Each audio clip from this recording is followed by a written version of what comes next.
Wechselwillig, der Podcast zu den aktuellen Jobperlen der heißesten Digitalunternehmen. Mit Christian Lukas Elwart.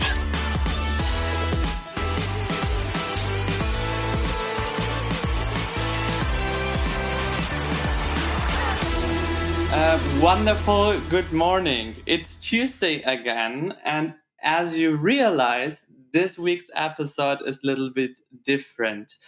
We are recording in English the first time, what is a little bit of a challenge for me. I hope you will understand me. My vocabulary will be fine, and and it will be as much fun as usual. Also, I am pleased to welcome this morning Elena Kirova, the Director Operations of Share. Good morning.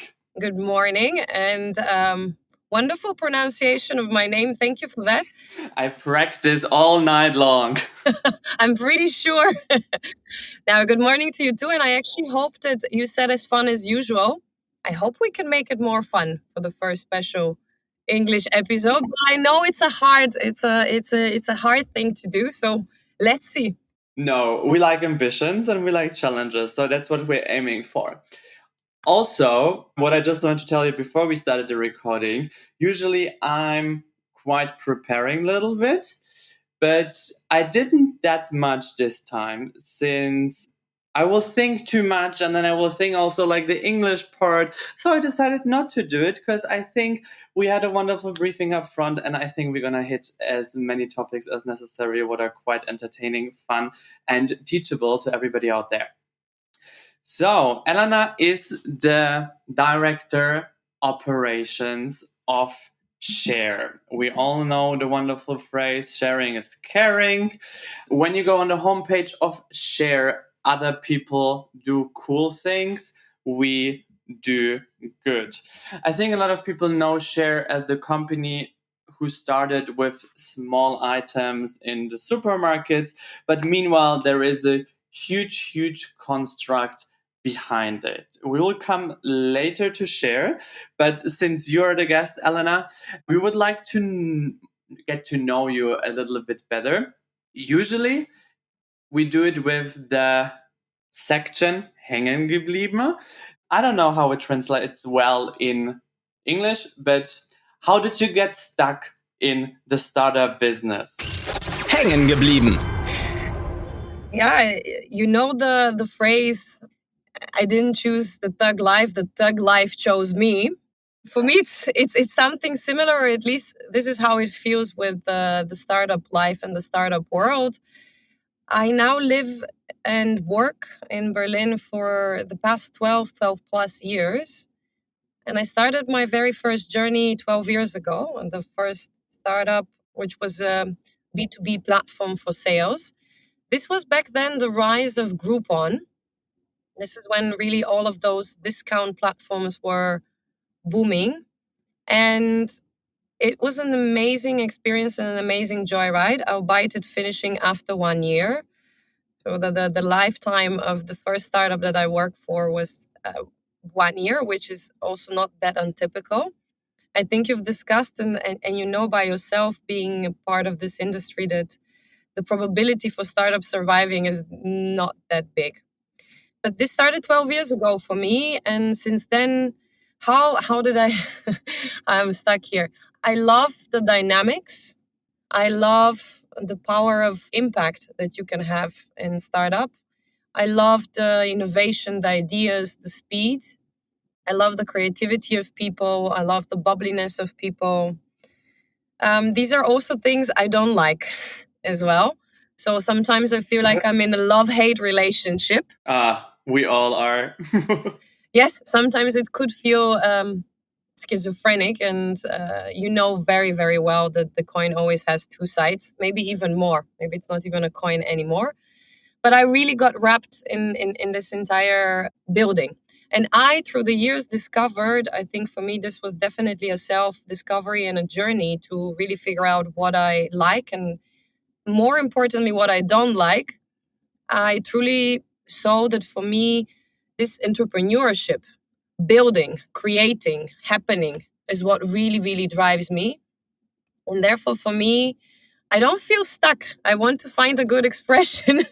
Not at all, but definitely wrapped up in the startup world for the past 12 years. So this is how I found myself by my own doing. That's nicely said, wrapped up. What I personally like a lot about the startup scene or the environment, that it's quite small actually. You run into the people over and over and over again. And we discussed this before, that the person also behind the startup I work with, Cornelia, you worked with her at Fab like over 10 years ago. And also, we had the pleasure at some point when I was working for the real estate startup, because we wanted to implement shared products in our product. What is quite amazing that we're speaking over and over again. You also mentioned that your first journey was quite, let's say, brief in the startup. This also ended up in a little nickname of you, what we will maybe discuss later. Mm, yeah, well, let's see. Yeah. Because as we discovered in the briefing, I'm just going to tease now, listeners, now that we have quite similar nicknames, almost based on some experiences, what was quite entertaining. What I also wanted to mention out, that with this episode we want to try a little bit different things, because usually we have our normal setup. So we decided up front that Elena wants to cover a little topic like for the young beginners and how to venture out into the startup or digital work life. So, Elena, startups. You started at the online sales platform. What were your different stations until you ended up in Share? Like, what kind of companies have you seen? So before Share, from 10 years, I worked in e-commerce. So that's something just to share before, because for me, Share is the first company where predominantly the business, of course, is on the shelves. And it's very interesting to make a transition, actually, especially in the startup world, from e-commerce, because I think when we talk about startup, we talk about online and e-commerce. Everything pretty much happens, not so much anymore outside on stores and shelves. Although you do have more and more a little bit of return in the past 5-6 years for companies working a lot more with physical products that are being promoted and sold in a different way. But for me, the first 10 years were e-commerce. And I worked in various companies with various types of business and industries. After DealGecko was the first platform that I worked with. This is where then the journey, after the company went into insolvency, Fab.com. Fab.com back in the Berlin scene, perhaps the German scene, because they even acquired a couple of other companies in Germany. And you know, through Cornelia, probably even much more in the story. It was one of the first big unicorns, truly back then, 10 years. Now, this is kind of the standard, and this is the benchmark and what a lot of the companies want to achieve. Fab.com was one of the first ones. Afterwards, I continued to work for MONOQI for 2 years. It was also a platform that wanted to bring great design from all kinds of different segments of the design world and the art world for affordable pricing for consumers and customers. And it was a very beautiful time because we were thinking as well of different innovative models to do it. I really enjoyed working with the two founders who actually today are doing very different types of businesses, but they both are in venturing in very innovative industries. So even back then, they were really thinking how to continue to push for innovation. And after a while, I even have a brief stints here and there in between that are, as you said, too short to even mention, but an interesting ones to build up of what I don't want. I landed in the amazing dreamland of Amorelie. I worked there for 4 years before Share, completely different industries. A company that for me taught me so much. The experience there was perhaps one of the most founding and building ones to really lay down a very solid foundation to understand what I want. It was for absolutely zero boredom years. There was not a single day, honestly. I can say for 4 years that I was bored. It was not always fun, but predominantly yes. So this was very, very different industry. And then about 3 years and a bit now, I joined Share, because also in the journey towards yourself, I discovered additional new things that I want. So it has been a layered growth and a layered journey for myself, where after every couple other years, you end up with a big question: what's next? And for me, Share was an amazing place to actually combine what I want, what I believe, what I can do, what I feel I'm good at, and what potentially I could get paid for. So this for me was a great moment to discover. So things fell really nicely in place after some journey. You speak out of my heart. Yes, preach. Yeah, because actually, what you said, what I liked a lot is like the layered growth. Every step, and it's, as you said, it's not unusual that these steps are only like 1 year or 2 years, like impacted by different factors. But what I also had, like every time after one of these journeys ended, was like, how did I end up here? I never wanted to be like in the real estate industry. I never wanted to do like international moves.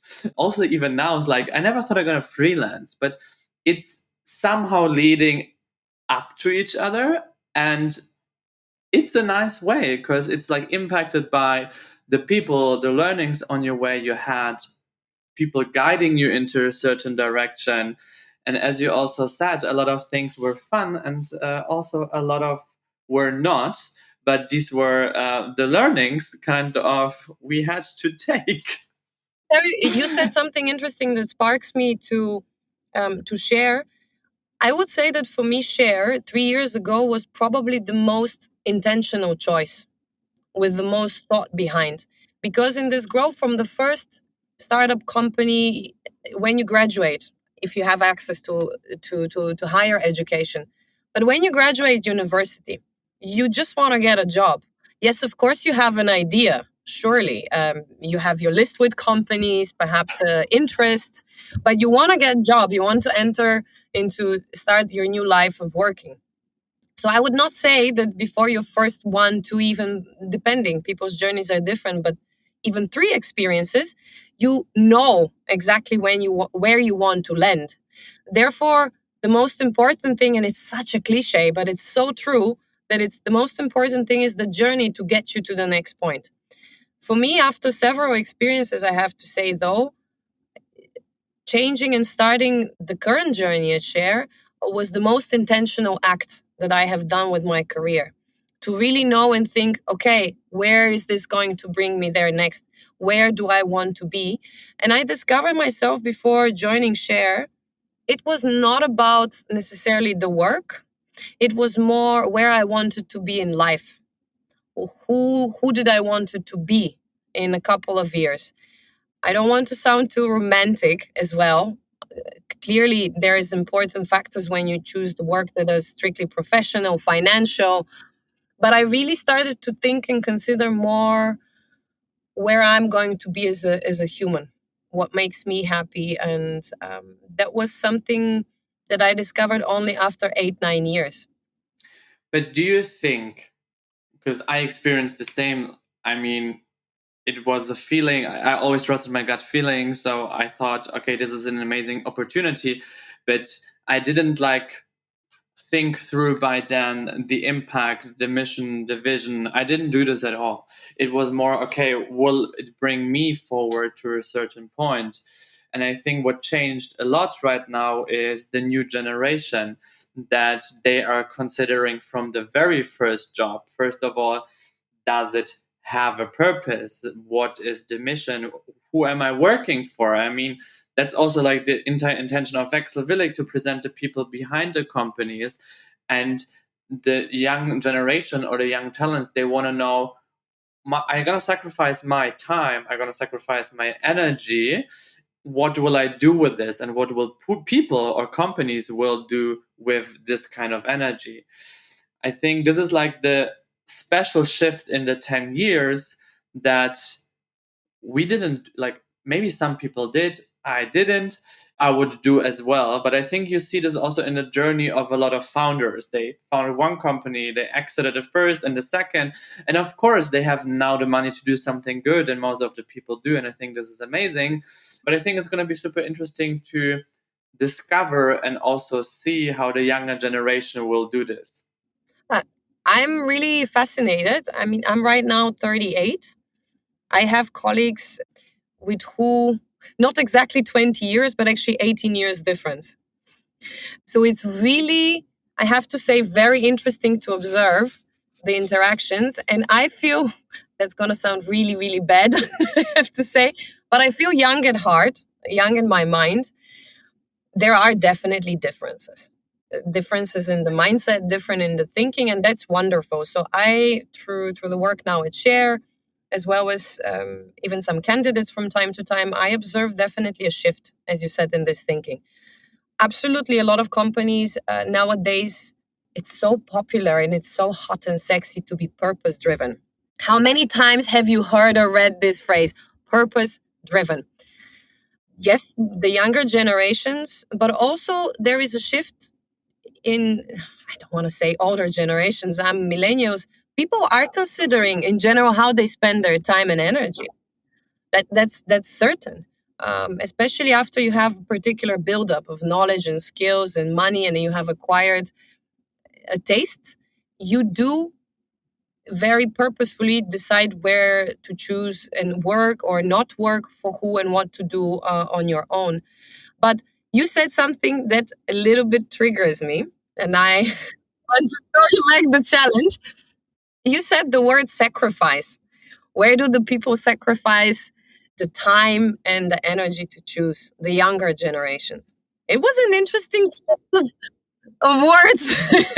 Valid point. I would say by then it was sacrificing, but by then it was sacrificing. I wouldn't say it's today anymore, because I'm older and wiser and all this stuff. But yeah, by then it was a sacrifice, and it was definitely even a trade-off, because that's what the beginning of the startup scene was. You were, like, when you started as a junior out of university, you were a very cheap workforce, and you didn't work 6 or 7 hours, and you didn't also work 5 days a week. So this is what I meant by sacrifice. But by then you have chosen your path, and by me it was a calculated decision, because I knew it will bring me until a certain point, and it's a little bit of a fast track. I was in a corporate before.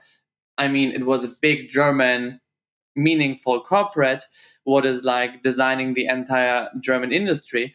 But I knew if I'm gonna stay there, they will tell me, you're gonna have to work exactly 4 years in this position, and you're gonna sit at your desk, and there is no different step until you hit the certain benchmark. So this is what I traded in a different career, and I sacrificed my time by then. I hope that people choose their jobs now, not by sacrificing their time, because we have such an environment of amazing companies, of amazing jobs. And of course, I know that not everybody has the chance to choose whatever they want to, but I think that there's usually always A and B, and in best case you don't sacrifice, but you choose something what you actually like, what lights up your fire. Absolutely. And I want to really build on that, because you said what lights up your fire and the sacrifice. And I completely can align to what you said. For the beginning of my career, there was no such thing as 8-hour work, or, as you said, 5 days. Additionally, the startups have this drawing power, because no matter at what level you are, startups means that you're starting something, right? They're a very brand new company. People come together to build and to work together. And you have this motor and feeling of an engine room where everybody's trying to contribute.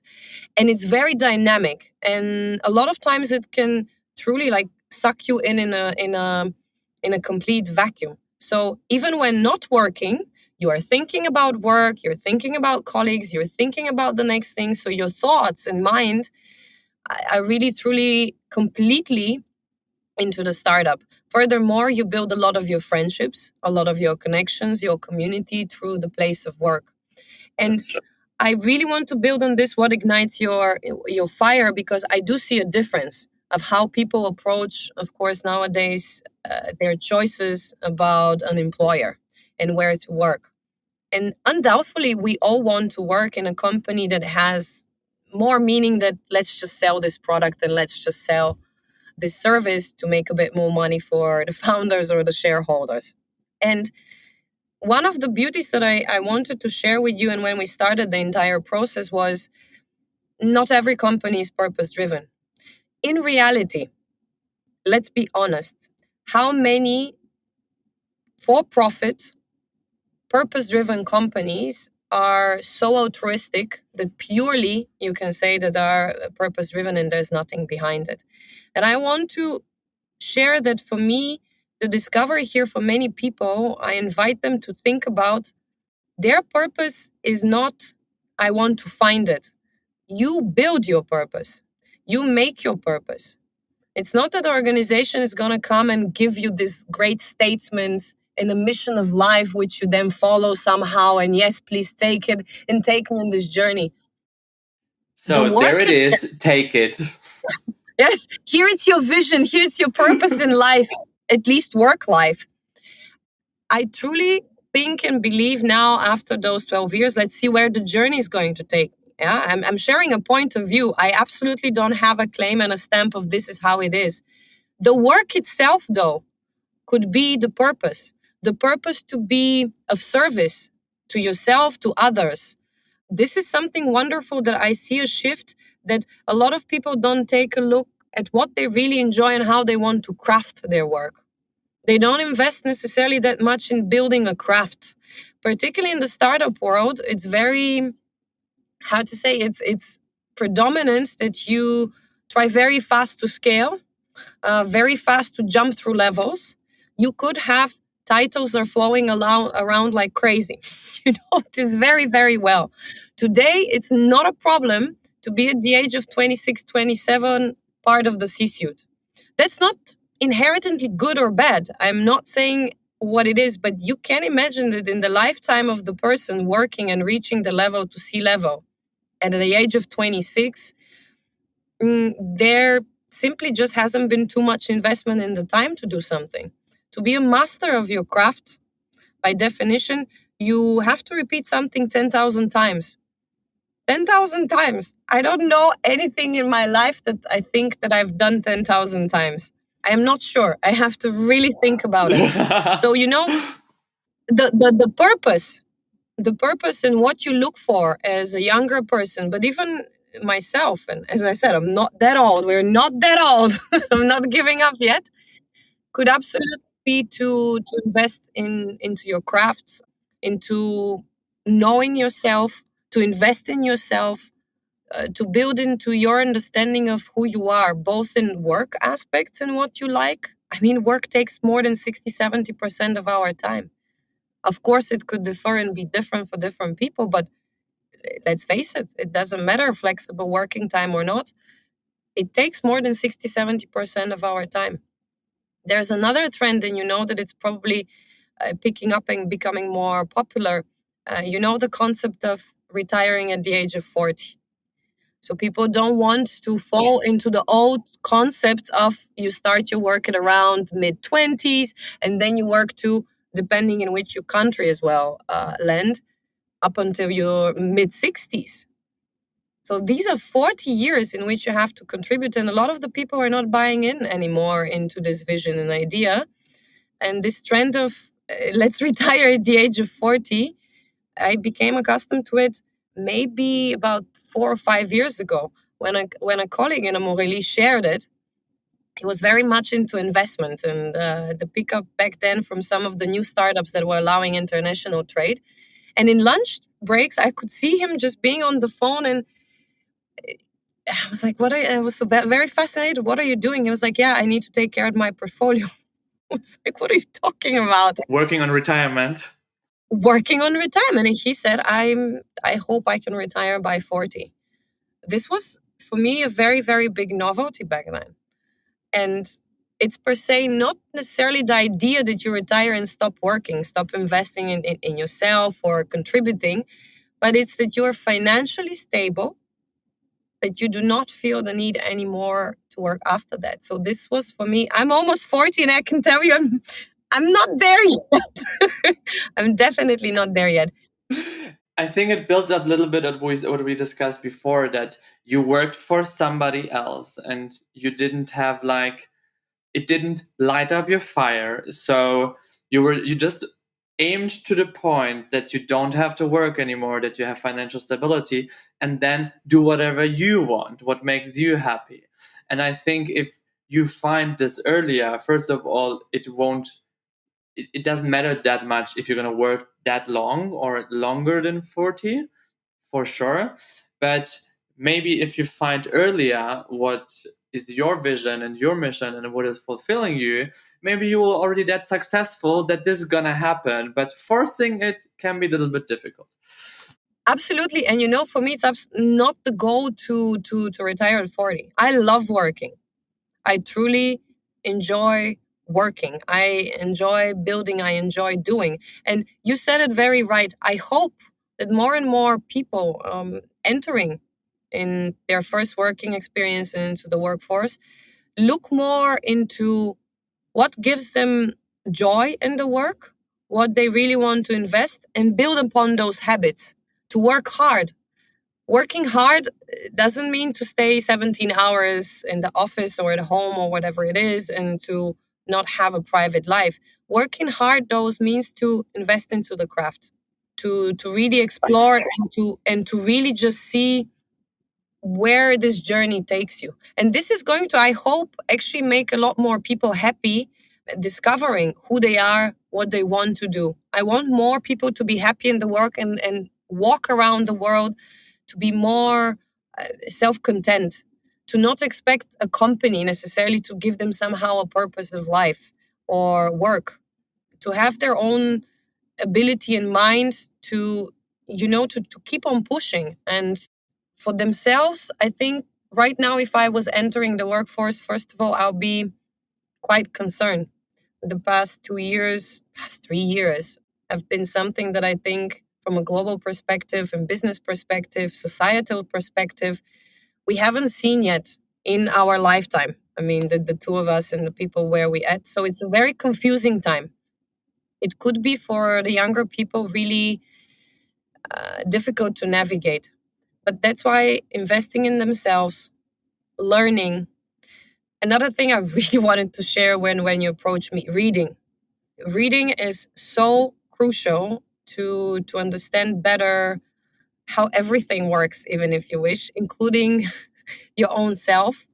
And I find that, unfortunately, less and less people, not only younger, are truly investing in this wonderful habit of reading. We consume now informations in bits and pieces, preferably cut down to 30 seconds.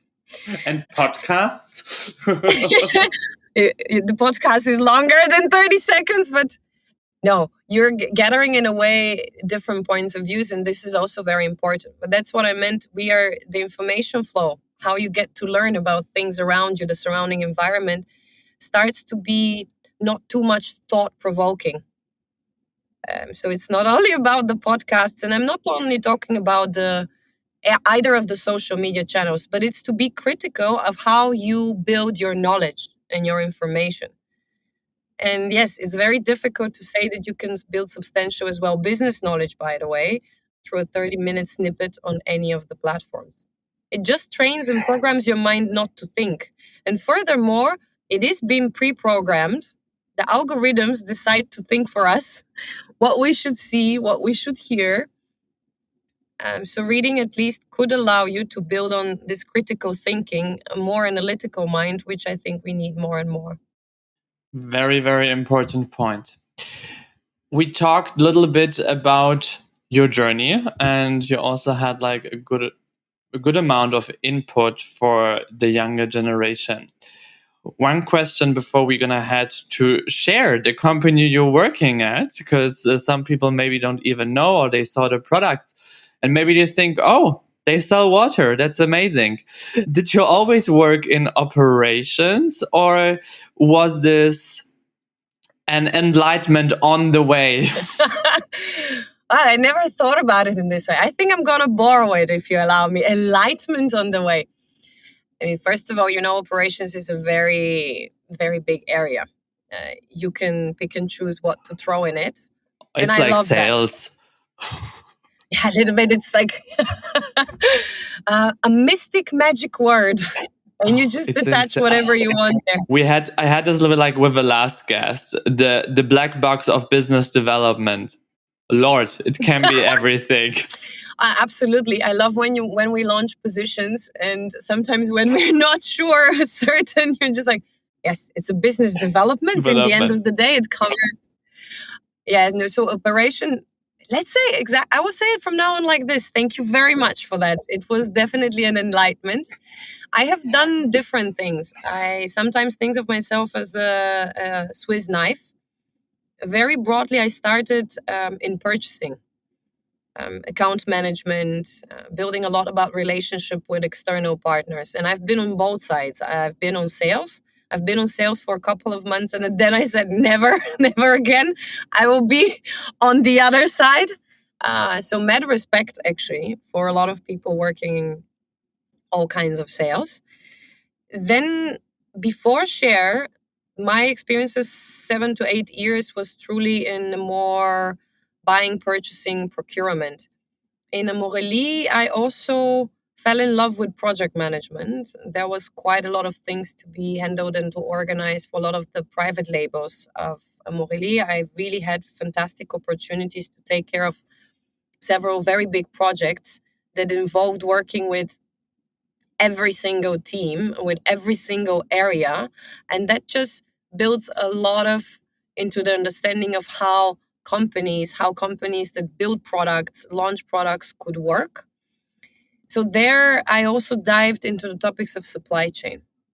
I became fascinated with, and it is a fascinating process actually, to manufacture sex toys and the complementary products around. So I became also fascinated with the supply chain and everything that is going around there. So for me, it was definitely a journey, and through it, you have touch points and touch base also not only with other teams, but completely other topics, from customer service through even people and culture. However, also in Amorelie, through this project work and working with so many people, so not in one single area, it became unavoidably that I had to face the mirror and say, the biggest pleasure that I find right now is building together. Working with people. Yes. Building with people. It's Oh, that's even better, because I was always thinking like how I'm going to describe myself, because actually I like working with people, but building with people, that's it. No, it's really building with people, because I think it's a mind to understand what exactly you're doing. And it helps me a lot, for example, nowadays, if I understand that it's a process. It's not just transactional and something happens, you say this needs to happen in a task. Let's make it even more romantic. It's not only building, it's creating. It's creation of people. And creation could be very messy. Creation could be very messy. I love to step. Elena, after 30 minutes, we can fill like an entire like calendar with romantic startup quotes. Yes, I generate a lot of cliches. I love it, and I really truly love it. And it's to describe it, to show you, this is how I truly think about my work. It helps me very much in my day-to-day and into the mindset. I enjoy it. Creation is messy. It brings a lot of frustration, but everything on top is that you bring something to life together with others. I've never had any experiences where you have done self-singularly something and it's not involving people. And this fascination for people, when bringing me to Share, for me joining Share, and to talk about Share, I joined Share when they were about 1 year old. already on the market for 1 year. Of course, the idea was developed even before that a bit. It was a very sweet spot where I like to be in organizations that already the idea exists, the team exists, the structures are on a very foundational standpoint, and then you can actually really grow it and scale it.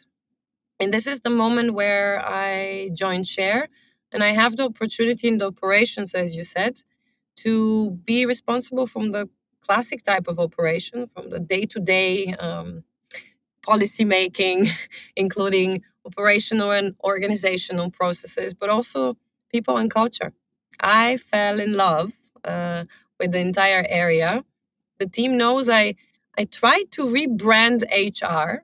This for me is such an outdated concept, and I think many professionals in this industry are trying to do something similar. Human resource. It's so bad. It's so bad. It's time. It's time. So many other areas have evolved, and I think we also have reached this point as well, because it is about the people, and you have to really, really think about it in new ways. I know that this is not necessarily a favorite topic of many founders and many people doing entrepreneurship. And don't get me wrong, they are motivated to have the best possible cultures and the best possible companies, and to get the Kununu Awards and the Glassdoor and everything there, and to put badges of being the best. And it's part of the game. It's not like Share doesn't do it. It is part of the game. But hopefully behind it, there is something else and something more substantial. And to achieve that, it's really not easy. And for me, this is the fascinating process, how to make it. So at Share, yes, besides the more typical operational parts, initiating initially the purchasing unit here in Share, and now being with some other wonderful people, because purchasing, buying, supply chain was part of my, not necessarily former life, but part of the skill set and what I was doing before. Now for me, one of the major focus is exactly this, scaling this organization while building a nurturing culture.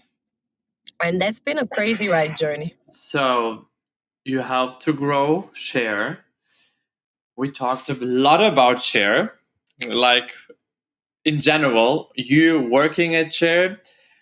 I assume that since you are the strongest startup brand of the last year, a lot of people are aware what Share is, saw it, touched it, used it, whatever. What the heck is Share?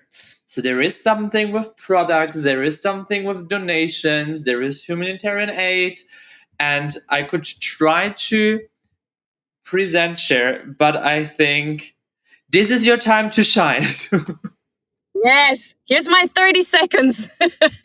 Go ahead. We're going to cut everything out and going to keep the 30 seconds. Oof. I think you nailed it. I oftentimes get this question because the people do know us. I've heard different things. Yeah, we know you're doing something good. Yeah, you know, when we buy your products, something happens, there's donations. We know it's good, but how exactly? That's another story. So let me 30 seconds pitch it. Go! We are not a company with a purpose. We're a purpose with a company. One of our co-founders really said it proper. And this shows you so much about Share from my perspective, because Share is an idea. Yes, it's also a business, but we invite and want people to think about consumption, about purchasing every day in their daily lives. Everything that you can consume can be a Share product, can be a Share service, can be an idea, because we believe that first and foremost, yes, if you want to buy something, why you're not buying social brands, why you're not buying social services.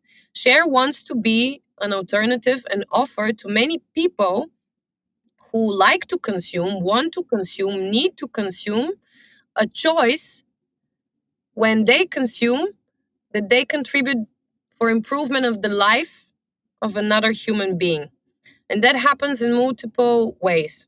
For example, when you buy our food products, we make sure that we donate to organizations who are invested in distribution and fighting world hunger. So when you eat a chocolate bar from Share, we try to make sure that another human being has a meal a day to eat. When you drink Share water, or many of the other wonderful products that we are there, another human being might have access to water. So it's, so to say, the need for need. It's a different way of thinking about your own consumption and the choices that you're going to make through consumption.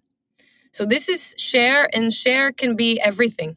Share can be the chair on which I sit under me right now. Why not? You have so many other brands. That's what I like. I just said it can be everything. Because when we started to talk, I don't know, it was 2019 or something. It used to be, I think, the water and the soap. And then you were like, new stuff is coming. And then since then, like, you're working in the supermarkets, in the grocery markets, you walk in and you always discover new Share products and new Share areas. And that's what I really, really like, because you said it can be everything. So I think also company-wise, it's going to be super interesting, always like to decide. That's actually business development again, and the proper business development. Imagine some huge brainstorming rounds, like what area we're gonna hit next, or what's like the reasonable, the easiest, what has the most impact. I mean, there needs to be like a huge shared catalog, like on deciding what we're gonna hit next. Absolutely. And you said it right, because this is the second part of the equation of what Share stands for. So Share is an idea of how you can consume and contribute back to have social impact. So let's talk about the social impact. We as a company make a lot of times decisions driven by this impact. Share started in the fast consumer goods because this is an unavoidable need. You have to eat, you have to drink every day. Hopefully you have access. Billions of people do not have access, and this is something that we cannot stand for. The next levels is, of course, what else do you consume on a daily basis? Where actually by the choice of millions of people a day versus something very small or very niche. So it's about your daily spending, so to say.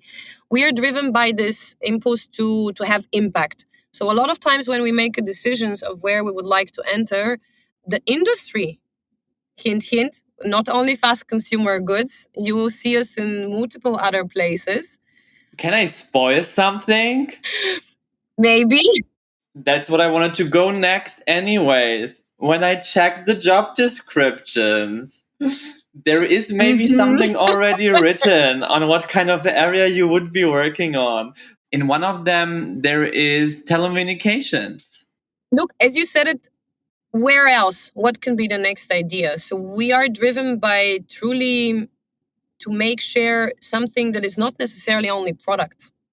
Clearly in telecommunications, we are talking about services, and we are preparing something in there.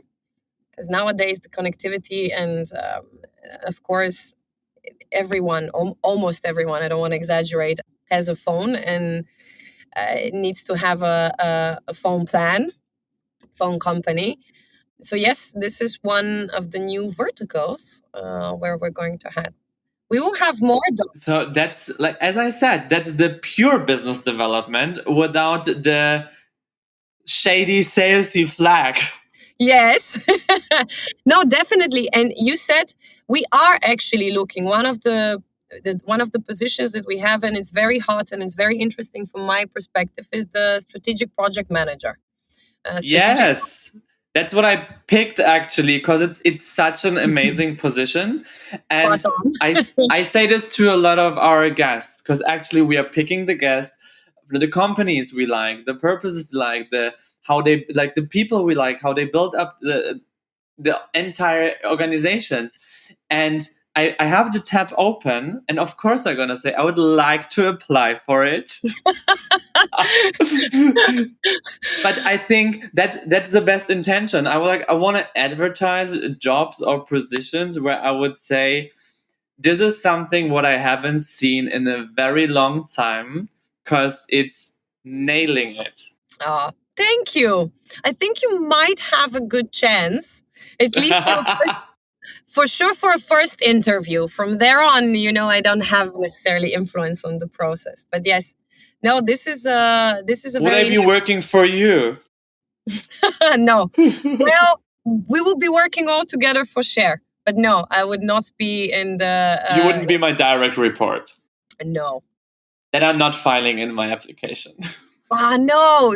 It's a wonderful person there. Super creative and super inspiring and fast. So yes.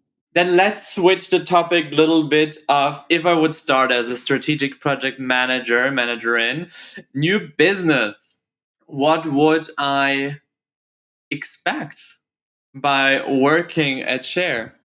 Where to start? First of all, you have to really expect a lot of dynamic input from day one, a lot of ownership, a lot of responsibility. And this is not hidden for you're going to be working day and night. Yes, this is a new area and it requires even more build-up compared to, for example, our FMCG business, because you there are, so to say, our pioneer, right? You're there to take off the ship, and that always requires more energy. But actually, it is about from day one to take ownership, to dive into new business alleys and avenues for share. While actually this particular position, of course, you already are going to be taking care of one of our partners with whom we'll be launching a new product on the market. So it's both maintaining and managing something that already exists and seeing where you can bring it, by the way. I have to say, for me, share and in general, the startup world has been very attractive because a lot of times you can see your ideas, what you want to achieve actually happening. It's not always about following tasks or orders from somebody. You can expect a lot more understanding and input about the global social aid system. You're going to get accustomed about a lot of the problems which we try to tackle. They're all grouped around the Sustainable Development Goals, already marked for quite some time. We at Share work really with purpose and with impact in each of those goals. For example, eradicating world hunger, access to education, equality. So you're going to get to know a lot more what this mystical social impact means. You are going to get inspired daily by crazy, cool, and passionate people who work very, very hard to see our world changing. How many people are you at Share right now? Right now, in the moment when we speak, this Tuesday morning, we are 132 or 3. We actually we onboarded on the 15 4 new Sherries, as we call each other. It's very important to have a name. Cute. 4 new Sherries. You can expect, I think, a lot of team love. That for me has been something incredible to observe, and I know a lot of people say it. A lot of camaraderie. We are not a family here, and you're not going to hear neither from our awesome talent acquisition managers stories like we're here a family business and we act like a family and your Share family. No, we are a team and we try to build a winning team. And winning in the universe of Share means actually really moving the needle on building much more fairer world. This is winning in our world. So I think you're going to have, yes, a lot of fun. For sure, you're going to have drinks, share drinks. Oh, wow. I can tell you magnificent. No, our offices, this is a problem, I have to say. This is no joke. We have so many snacks around and also from Share that when a person starts, they usually gain 1 to 2 kilos Share because there's so much abundance of products I had around. last season, I had like the people from Coro, and they were like the same. Like, it's too bad everybody who comes like gains at least 2 kilograms because you're snacking all the time. But let's speak about your fruit basket. Where are the fruits then? Only snacks? Didn't you learn anything that you need a solid fruit basket over all the years? So I promise as well, all of the other cliches are there. We do offer fruits, local fruits though. We really try as well here to work with local businesses. Do we have a ping pong table? Of course we do. We even have darts. We have darts. We do also have the very tempting and innovative Friday drinks. But I'm happy to share actually that the Friday drinks are not necessarily something organized. It's super cool and very nice to see that people around Friday, a lot of times it could be a Thursday and a Wednesday, they enjoy to stay a little bit longer and chat. And I have to say that after Corona, I do feel a sense of people needing to stay more, communicate more, connect more. We have grown as a team here at Share for the past year. Last year, we had more than 50 hirings on a team of 80, 90 people. So you can imagine that this is always a very big shock, albeit wanted shock to the system. But people didn't know each other that well when we were in Corona times because you were only speaking through, well, through a screen. So people naturally now try to connect. And I actually expect that this spring and summer, we will see a lot more of those Friday gatherings and drinks. So these benefits are going to come in handy. You will see them when the people are not right now on a sabbatical, what you also offer. It was quite nice to read your company's benefits because I think it's a nice mix of stuff, what you don't read that often. And without being like in your face, we're trying to give you something. It's just like a decent, nice, welcoming mix. Yes, and look, we're into our 6th-year journey. We try to mix exactly what the people want. Of course, we do surveys. We don't just want to follow and to say, hey, we're going to have everything that everybody else has. For example, not only sabbatical that we have, it's after the 3rd year and Share completely covers the first month. We offer as well more if you have worked a little bit longer. I myself am going next month on a sabbatical. So I'm very happy that this benefit exists. We try to offer a mix because people's lives are as well rounded and they need different things and they deserve and want different things. For me, for example, it's almost non-negotiable to have something around mental health, mental well-being, to equipping the people to understand better themselves. That's why we have partnered up with an organization already more than 2 years ago with the Nilo Health. I don't know. I'm happy to promote them as well because we have worked and they built fantastic. Please sign up with Elena 20 for your free trial phase. Yes, product placement here. But you know also what? Our Sharies, we do from day one of Share volunteering days. We have 2. Last year, we increased them to 5. We encourage a lot of volunteering. We offer volunteering through Share with our partners from TAFE Berlin, for example. You can see that people are intrinsically motivated into doing something different with their time, and it does not necessarily mean that they get an access to a gym. The Sharies at least are very socially invested. So for us, volunteering, for example, is a benefit that I think is quite important and interesting.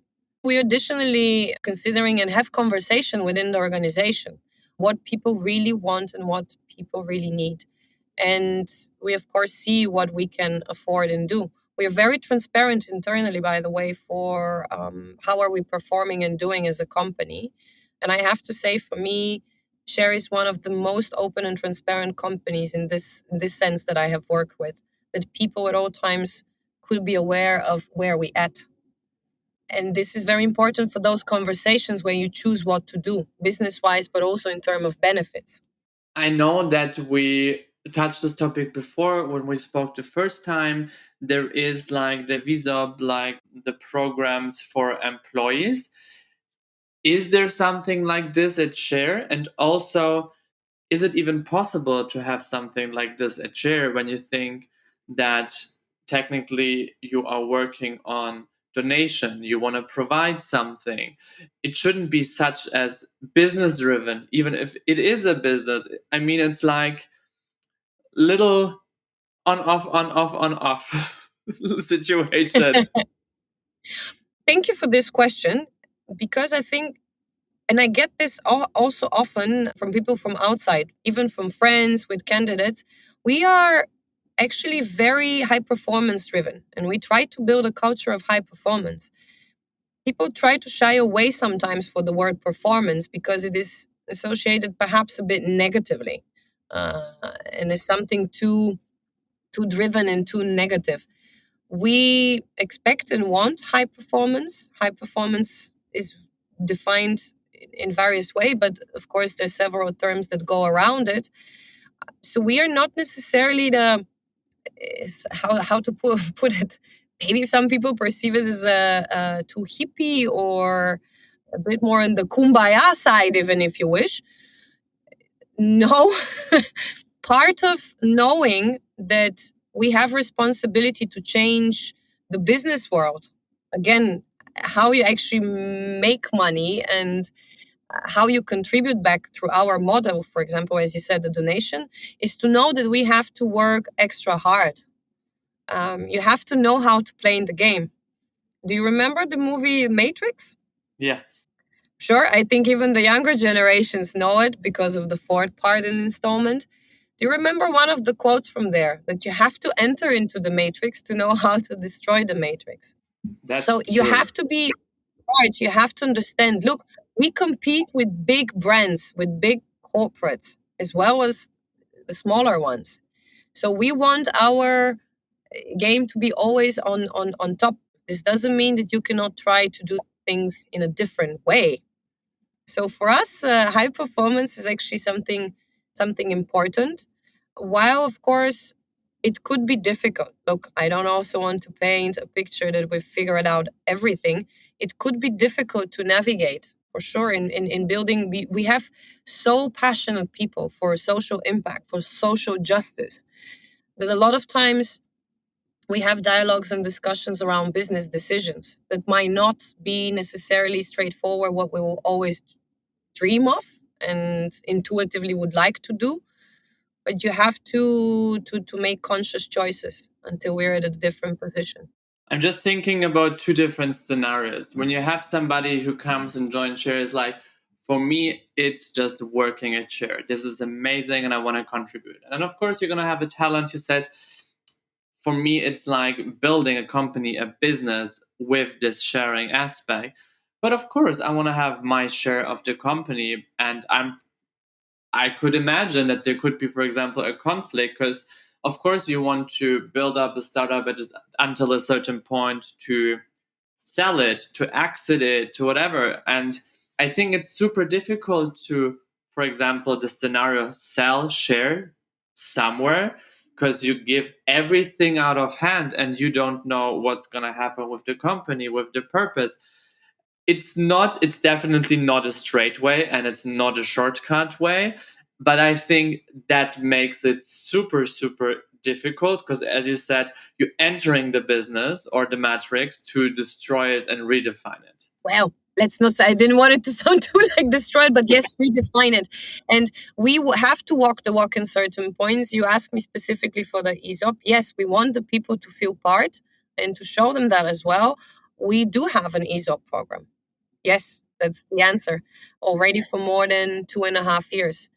It was I was not there at the creation, but I know that the wish for people who work at Share to be part of this building story was there from they want their share. Yes. Sharing is caring, to come back. So yes, we do have an ESOP program, of course. And you said businesses go in several different ways. Right now, we're very focused on building, very focused on as well expanding and reaching out in not only new industries, but as well inviting more people from larger groups. Of course, we have defined our target groups, and they, by the way, could be very different. That's the interesting part. We want, of course, more people. It's not only to buy, but to think about social consumption, to think that they can have and make different choices. And by the way, not even with Share. You mentioned Core, for example. I want to say in the past 5-6 years, there have been some other wonderful companies. We don't have the ambition necessarily to be the global dominant number one. We want to lead. Yes, we want a seat in the table, but maybe it's time to make a new table. So let's see. For us, this is the next steps.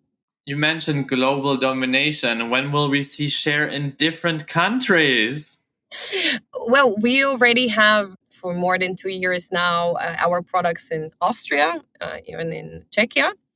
And I think this year you're also going to see them at least in one other country. I don't share yet where, just to make sure. So you're pleading the fifth. I'm pleading the fifth. No, but of course, this is also for us a logical step. But I have to say, for share, it's very important because everywhere where we step in the new markets, we want to have local partnership as well with the social partners and the social projects that we develop.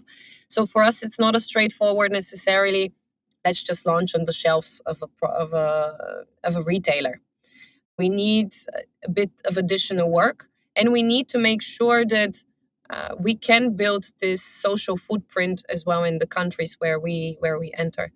But social consumption is not anything necessarily too new, and I think many countries and many people are absolutely ready to embrace brands like Share, and they have proven it time after time. So yes, in the next years you will see us expanding even more and more and more. So for everybody who wants to be part of the global journey of Share, where I found the strategic project manager is, of course, jobs.share.eu. What is maybe a hint that it's not a DE. But you're also looking for, of course, developers in partnerships for a key account manager. But I also like the point Share overall sent the initial application.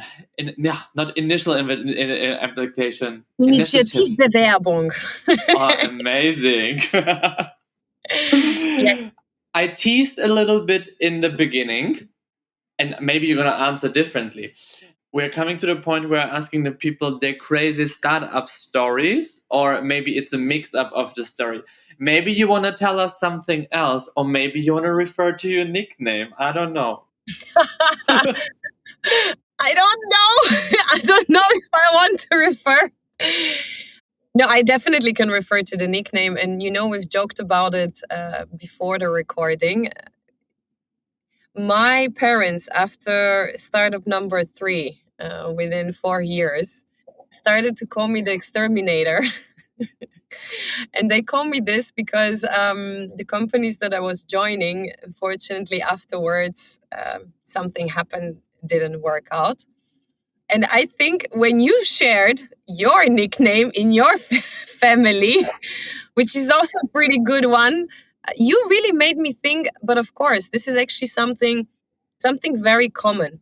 And I have to tell and share now with you, after 13 years of working, I am grateful, very, very grateful that my first work experiences were turbulent, did not end well, because they taught me so much of what I don't want and what I really need and what I really seek, that I'm very helpful now to think about myself. This is very helpful to think, yes, it's good to get a couple of slaps from life.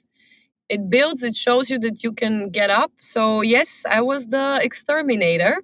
So you were the exterminator, and I was the Black Widow of startups.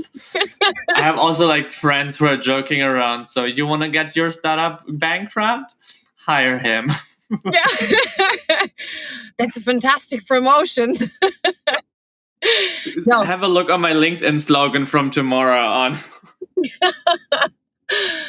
Oh no, but this sounds also a bit, the exterminator. Very, very strong, very aggressive statement. But as you said, it's not easy, but it's a very, very good school what teaches you a lot of lessons and gives you a little bit of perspective inside out, so you see what to do different in the future.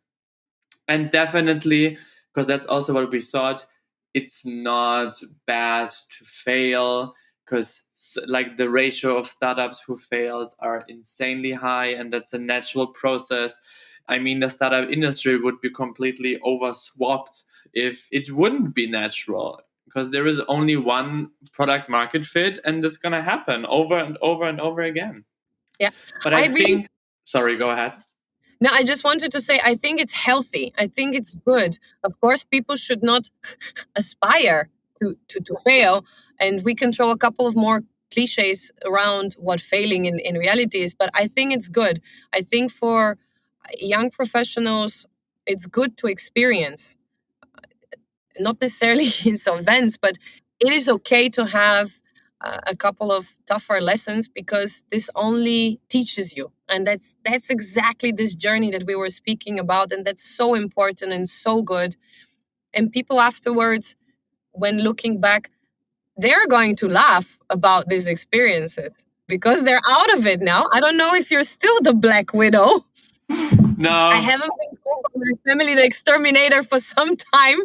I wouldn't say like I'm out of it technically, but the chapters are not closed yet. So there is still always something going on. And that's also a teaching that you learn that the bankruptcy is taking years. A good lesson here. It's a good lesson, yes. But what we also made fun of it, I want to share this quickly because in my first company, what went bankrupt, there is always like the person coming by. In German, you say the Insolvenzverwalter who's wrapping up the entire story.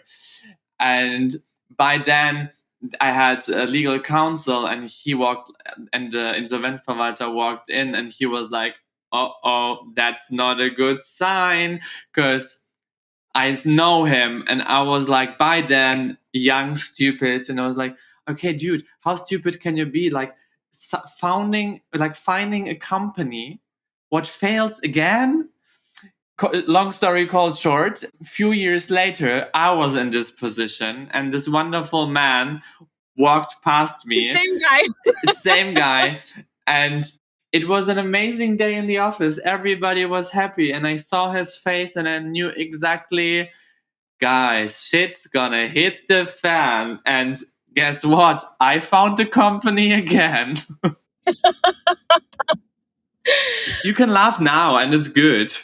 No, really, this guy. Do you know if he still works? Please send me his picture. Want to be on the lookout. Oh, Do you know he's like the truffle pick of insolvent startup? Like, push him out on the universe. He's gonna find the next one. Yes, please share a picture. Oh. But do you know what the worst part is? Also, like when you wrap down the company and you get the referral letter in the end, the Arbeitszeugnis.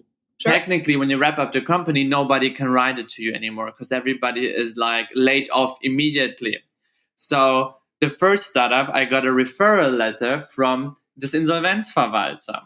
Oh. And it was so sad that my second referral letter from a different company is again from the same guy. So it looks like I was working for 7 years for this one guy. Oh, this is amazing. Please tell me that you at least went for dinner or something like this, because you have to know this man personally now. Let's say it like this. He remembered my face when he saw me the second time. Oh. But yes, what I would like to make the bridge to is that we were working and this happened. And I think right now, when you have a look on the current waves of layoffs and the young talents entering the new time of their life, kind of, because they're having their first job at work, and then there is a layoff, and it's always last in, first out, and then you're gonna have a look for a new job, and maybe you're gonna end up in the second wave of layoffs. And you also, when we spoke about that, I mean, this is a huge wave of layoffs with people experiencing what wasn't here for the last 20 years.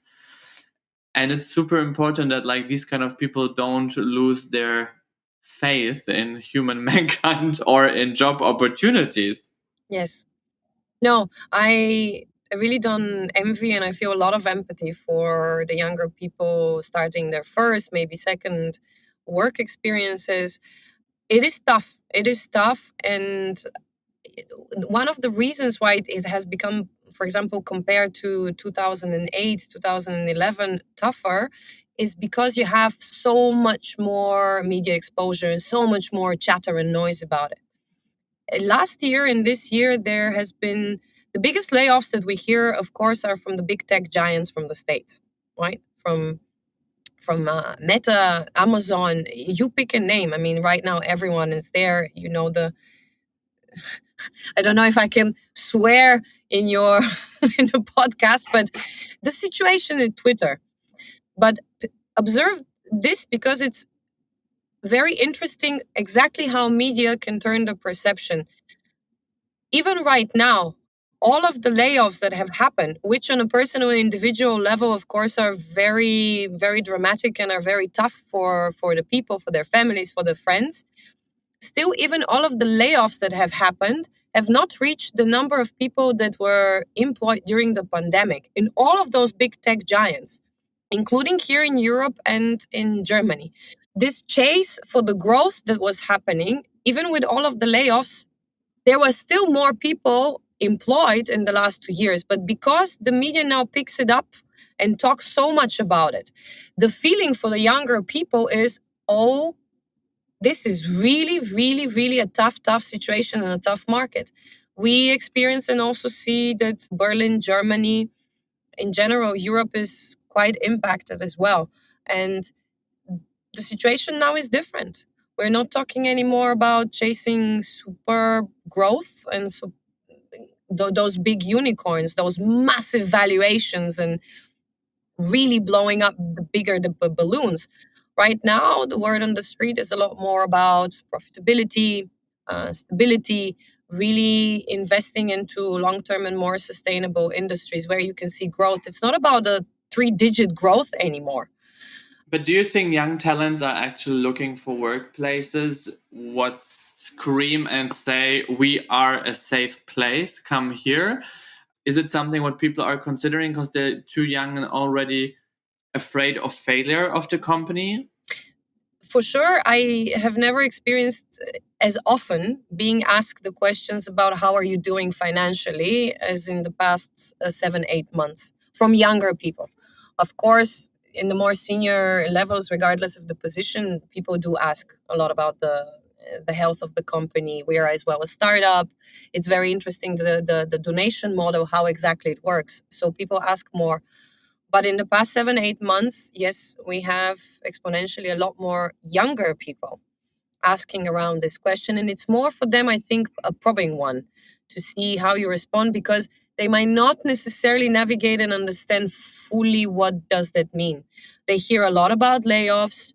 They hear that it's difficult even to find a job that you might want and like, and it's with a purpose, right? That you might have to now get something that you don't necessarily align with or want to. A lot of them, as you said, are first in, first out. You shared something personally. Last in, first out. Yeah, last in, sorry. Well, depends. But yes, last in, first out. You have now in the past 1-2 years, people joining startups as their first experiences, and they're already in the market for a second time, even some of them. So I have a lot of empathy for them, how to navigate. And it's really going to sound so preachy. And we spoke about failure. We spoke about what it is to be part of companies and journeys who go into bankruptcy or being bought. Things change from one day or another.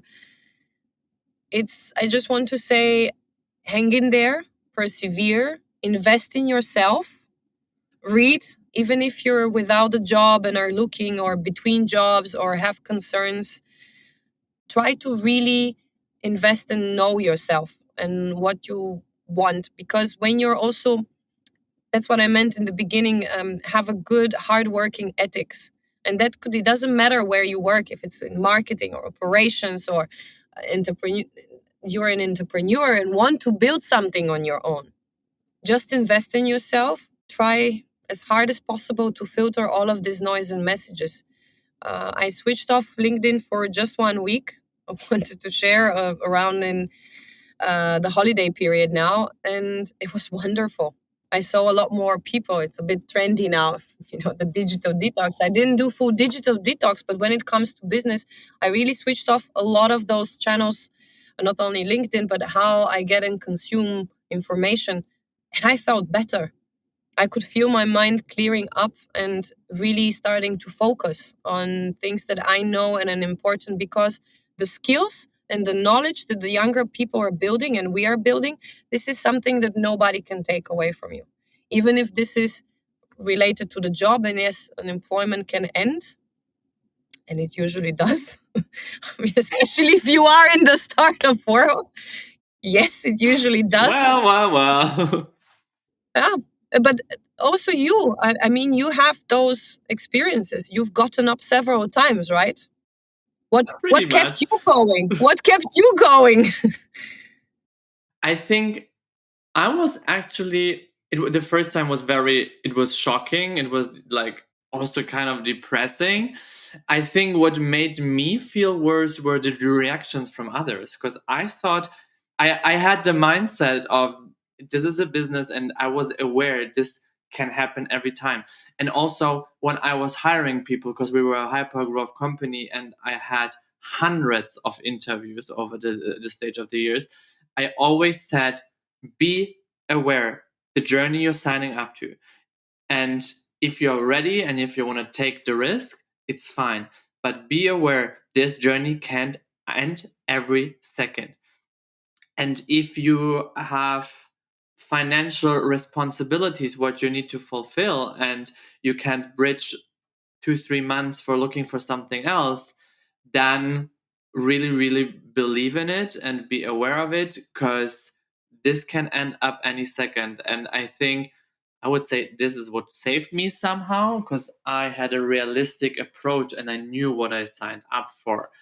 It was more actually the reactions from everybody is like, oh, this is so horrible. It's like, yes, but this is building a business and this can happen. This is like when I learned to ride a bicycle, I fell a lot of times. And maybe sometimes I crashed. And this is exactly the same. I wanted to ask you, what would you like to tell young people? But I think you already answered the question just like the second before. I added my 2 coins. No, it's really great.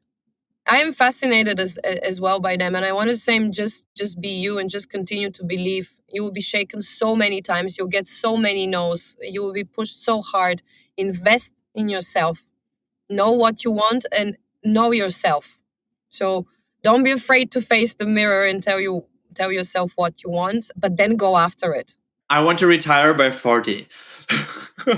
Honestly, I don't. It's not a bad idea, though, to feel financially good in this, of course, in this world and in this climate. But I love work and I want to continue to work no matter what. Elena, usually I have 2 more questions. I'm going to stop now because we're running over time massively. Thank you so much for your time. It was an amazing conversation.